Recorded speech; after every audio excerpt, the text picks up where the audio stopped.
সেনা সদর ইএনসির শাখা 190 জন কাকে নিবে। তারপর রয়েছে বাংলাদেশ পল্লী বিদ্যুতায়ন বোর্ড 60 জন কাকে নিবে। গৃহায়ন ও গণপূর্ত মন্ত্রণালয় 42 জন কাকে নিবে। ভিউয়ার্স, রাজশাহী কৃষি উন্নয়ন কর্তৃপক্ষ 18 জন কাকে নিবে। সাউথ ইস্ট ব্যাংক পিএলসি 160 জন কাকে নিবে। প্রতিরক্ষা মন্ত্রণালয়ের অধীনে চাকরি 93 জন কাকে নিবে। শাহজালাল বিজ্ঞান ও প্রযুক্তি বিশ্ববিদ্যালয়ে 6 জন কাকে নিবে। সামরিক হাসপাতাল সাভার ইমার্জেন্সি 14 জন কাকে নিবে।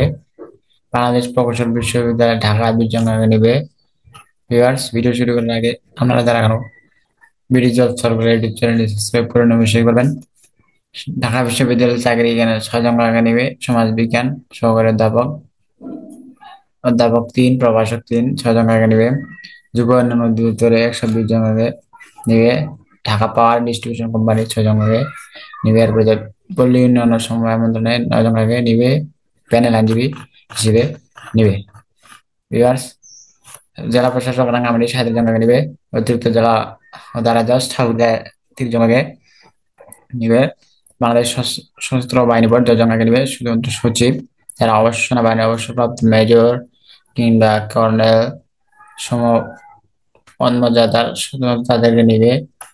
এরপরে নোয়াখালী বিজ্ঞান ও প্রযুক্তি বিশ্ববিদ্যালয়ে 6 জন কাকে নিবে। বাংলাদেশ নবায়ন স্কুল অ্যান্ড কলেজ পটুয়াখালী 10 জন কাকে নিবে।